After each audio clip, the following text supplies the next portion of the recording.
It was horrible, Elaine. I had the porter take the trunk down. I told the hotel manager I was joining my wife in Carmel for a few days to ship the trunk to my lodge. No one knew she was in town last night? No, she came up the back way. She wanted to surprise us, remember? You're not sorry. Are you? I wish I'd called the police. I lost my head. I didn't mean to kill her. There was no premeditation. But now I've concealed her body. I've shipped the trunk to my lodge. And you know as well as I do, there's only one answer for that. I shouldn't have listened to you, Elaine. Think, darling. What would have happened if you'd called the police? Manslaughter means 20 years. What would that have done to you, to us? I don't know. Would you have wanted it that way? Now no one knows. We're safe. You're forgetting Janet Stewart, aren't you? She knows. What if she talks? I haven't forgotten her. She can't tell what she's seen as long as she's in this condition, can she? Shock will wear off in a couple of weeks at the most. It'll wear off if you let it, Dick. Elaine, I'm a doctor. She'll talk only if you let her. You mean too much to me. It's the only way out, Dick. It's the one and only way out for us. I don't know, Elaine. I've got to think.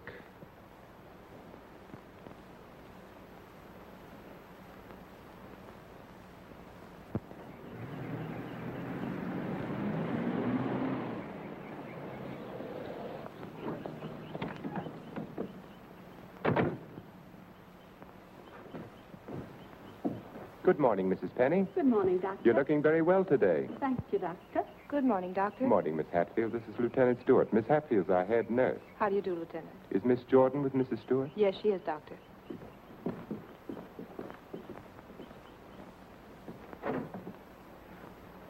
Good morning, Lieutenant. Janet. Darling, it's me. It's Paul.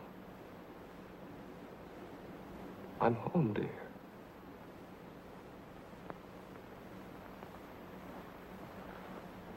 She's worse. Not really. She was restless, and we gave her a sedative.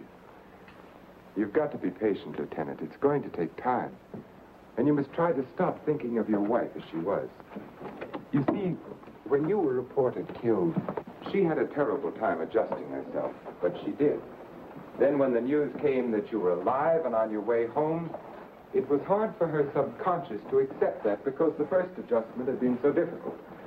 Then, of course, when your plane was late, she thought she'd been tricked, that you'd never sent that wire.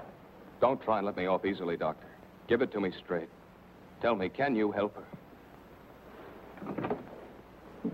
That's a very difficult question to answer. Sit down, Lieutenant.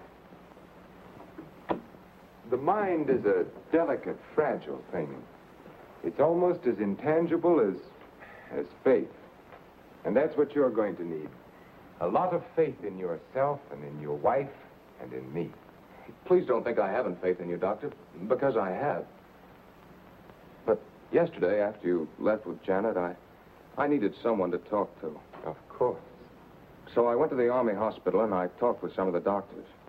I told them Janet was in your care. They said that I couldn't find a better man. But, well, you know how it is. I figured that maybe two minds might be better than one. And I asked if another opinion mightn't help. Well, that's perfectly understandable. If you want a consultant, by all means, bring one in. Thanks. They recommended Dr. Franklin Harvey. Harvey? Well, I studied under him. He's probably the best man in his field. Oh, that's swell, Doctor. I was a little embarrassed. I didn't want you to think that... Not at all. I'll phone Dr. Harvey and have him out here. Good. Well, I might as well go back to town. If it's all right, I'll run out again tomorrow. For Mrs. Stewart's sake, I'm going to have to ask you to observe our regular visiting days, Sundays and Thursdays.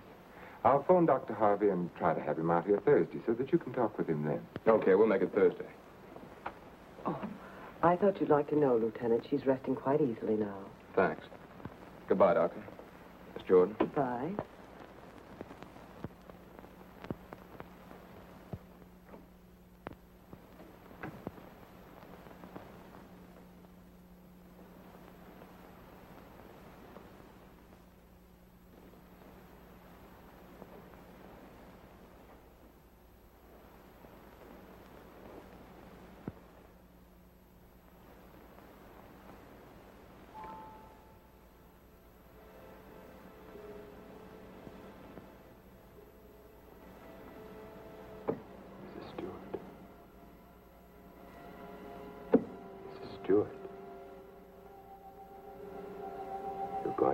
that balcony again, Mrs. Stewart. You're looking into the other apartment. You're listening to the argument. Do you remember what happened to the woman? He's hitting her. He's hitting her with the candlestick. And now he's hitting you. Oh. Hitting you with the candlestick. Hitting your head again and again. My head's hurting. My head. The candlestick killing you. Soon you won't be able to remember anything. You can't hear the sound now. You can't hear anything. You can't hear. You can't remember. You can't remember. You can't remember. Edward's condition is deteriorating rapidly. If this continues, we will have to take steps to put him in a more suitable institution. She's exhausted. You haven't got far to go. Lane, do you think you could manage it here alone for the weekend? Certainly, why? The trunk should be there tomorrow. I've been wondering. There are no servants at the lodge. What'll happen when the trunk is delivered and there's no one to receive it? Nothing. They'll just leave it on the back porch. When are you leaving? Tomorrow. Dr. Harvey's due here this afternoon. Harvey?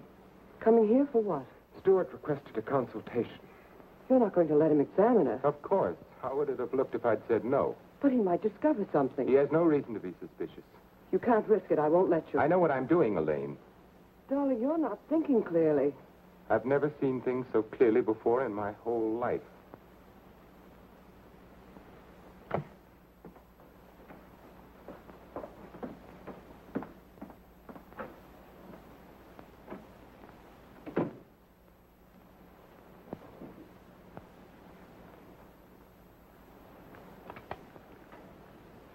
You'll send me a report on her spinal test Yes, Dr. Harvey.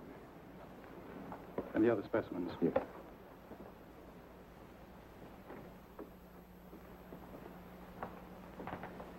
You know, Richard, I'm not sure I completely agree this was all brought on by her husband's late arrival. That was a contributing circumstance. I feel there may have been something else. Well, that's always possible, of course, sir. But I found no evidence of it. Just speculation. Will you have a cigar, sir? Yes, thank you. Let's continue the present treatment and see how she comes along. Yes. I notice, Richard, you've been giving her sedatives. Yes, I have. She's been pretty difficult at times. I'd go easy on them. If she's under sedation, there's no way of knowing when she comes back to normal. No, I'd planned to take her off them within the next 24 hours. Fine. By the way, how's Margaret? I'm joining her at the lodge. Give her my regards when you see her. I will, thank you, sir. Well, I'd better talk with the young man. Sometimes I wonder which are more difficult, patients or their families.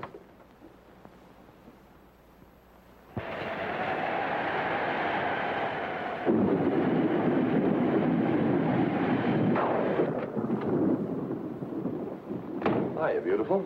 Hi. Yeah, what a night. You don't happen to know a blonde who'd like to relax with me, do you? That's what I thought you'd say. Coffee? Please. And poor Edward's e-storms don't do him any good. He kept ducking into his closet and slamming the door after him. Finally had to lock it. How's your patient? All right, I guess. I was talking with her husband. It's kind of tough coming home and finding a wife in that condition. Yes. Can't figure Dr. Cross's treatment. Why keep the poor guy from seeing his wife? I think it would have helped snap her out of it if she saw more of him. Dr. Cross doesn't want to get her excited. After all, the attack was brought on by worry over him. Yeah.